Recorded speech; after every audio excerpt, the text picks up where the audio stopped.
Bersama para dewa, ini adalah film produksi Korea Selatan dengan biaya 2 miliar, yang mengisahkan tentang hukuman di 7 lapisan neraka. Tidak disangka, setelah dirilis, film ini menempati posisi kedua di daftar film terlaris Korea Selatan. Tidak ada orang yang berani menontonnya 2 kali. Cerita dimulai ketika seorang petugas pemadam mengalami kecelakaan saat bertugas. Dia terjatuh dari gedung tinggi. Sebelum terjatuh, dia memeluk erat seorang gadis kecil yang baru saja dia selamatkan. Anehnya, setelah itu dia baik-baik saja. Gadis yang diselamatkan itu berlari ke orang tuanya. Petugas pemadam ini bangun dan berjalan untuk menyapanya. Akan tetapi, orang tua anak itu mengacuhkannya. Petugas pemadam ini mencoba berbicara dengan mereka, tetapi tidak ada yang memedulikannya. Kemudian, dia mendengar seseorang memanggilnya. Kim Ja-hong. Petugas pemadam ini melihat ke sekeliling. Di bawah bangunan yang sedang terbakar, ada 2 orang berbaju hitam. Dia kemudian berteriak supaya mereka menjauhi tempat itu. Akan tetapi, ketika menoleh, dia sangat terkejut. Di sana, dia melihat dirinya sendiri terbaring di tanah. Saat melihat reaksi rekan-rekannya, dia tahu bahwa dia telah meninggal. Saat ini, 2 orang berbaju hitam itu mendatangi Ja-hong dan memperkenalkan diri. Ternyata mereka adalah malaikat maut. Ja-hong adalah pahlawan yang mereka cari. Pengorbanan heroik seperti ini terakhir kali terjadi 422 tahun yang lalu. Gadis ini mengacungkan 2 jempolnya kepada Ja-hong. Kemudian, mereka membawanya ke neraka. Ja-hong tidak dapat menerima kenyataan ini karena dia belum mengucapkan perpisahan kepada ibunya.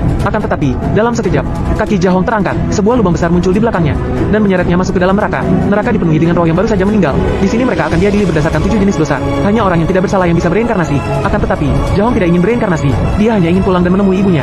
Ketiga malaikat maut akhirnya berkumpul. Malaikat ketiga adalah seorang pria yang terlihat dewasa dan tenang. Dia juga atasan dari kedua malaikat sebelumnya. Ketiganya membawa Ja-hong ke pintu gerbang neraka. Ketika pintu terbuka, sebuah karakter besar muncul di atas. Gadis ini berteriak kegirangan karena Ja-hong merupakan jiwa teladan yang terhormat. Di luar dugaan, lapisan neraka pertama yang mereka datangi adalah neraka pembunuhan. Penghakiman akan diukur dari dosa ringan sampai berat. Ini berarti Ja-hong pernah membunuh seseorang, tetapi dosanya termasuk ringan. Seorang petugas pemadam yang biasanya menyelamatkan nyawa malah didakwa dengan dosa pembunuhan. Ja-hong berkata dia tidak pernah membunuh siapapun. Akan tetapi, malaikat menjelaskan kalau perkataan, perbuatan, atau kejahatan dunia maya yang menyebabkan orang lain meninggal tetap terhitung sebagai dosa pembunuhan. Tiba-tiba, lempengan batu di bawah kaki Ja-hong terbelah dan berubah menjadi lautan api. Dia menunduk. Ada banyak roh yang sedang dibakar dalam api abadi. Mereka adalah pendosa yang melakukan pembunuh saat masih hidup. Ja-hong berusaha menyelamatkan mereka. Ketika dia meraih lengan seseorang dan hendak menariknya, dia melihat sosok buruk rupa meneriakinya. Dia adalah penjaga neraka pembunuhan, Raja Biancheng. Raja Biancheng menanyai Ja-hong, mengapa dalam salah satu tugasnya, dia pernah mengabaikan keselamatan rekannya, sehingga rekannya meninggal. Ja-hong pun terdiam karena merasa bersalah. Saat melihatnya, kedua hakim langsung menyalahkan Ja-hong dan menjatuhkan hukuman kepadanya. Tiba-tiba, malaikat maut membela Ja-hong dan menceritakan kebenarannya. Ternyata, situasi pada saat itu sangat genting,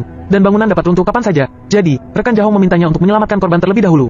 Sebelum menyelamatkan dirinya, hari itu, para petugas pemadam menyelamatkan 8 orang. Akan tetapi, ketika Ja-hong hendak menyelamatkan rekannya, bangunan itu runtuh. Raja Biancheng akhirnya memberikan keputusan akhir bahwa Ja-hong tidak bersalah. Hasil keputusan ini mengangkat beban berat di hati Ja-hong. Orang baik cenderung menyalahkan dirinya atas sesuatu yang terjadi. Selanjutnya, mereka berlayar melintasi sungai dan tiba di lapisan neraka berikutnya, neraka kemalasan. Orang-orang yang menyia-nyiakan waktu mereka saat masih hidup akan diadili di sini. Penjaga neraka kemalasan, Ratu Chujiang, langsung meloloskan Ja-hong karena dia adalah seorang pekerja keras. Bahkan untuk menyelamatkan seekor kucing pun, dia rela mempertaruhkan nyawanya. Ratu Chujiang sangat tersentuh. Bahkan di tempat itu, ada patung perunggu Ja-hong. Setelah itu, Ratu Chujiang bertanya kepada Ja-hong, mengapa kamu mempertaruhkan nyawa untuk membantu orang lain? Di hadapan Ratu Chujiang yang menatap penuh harapan, Ja-hong menjawab, semuanya kulakukan demi uang. Begitu mendengar perkataan Ja-hong, semua orang terkejut. Wajah Ratu Chujiang menjadi dingin. Para malaikat juga panik.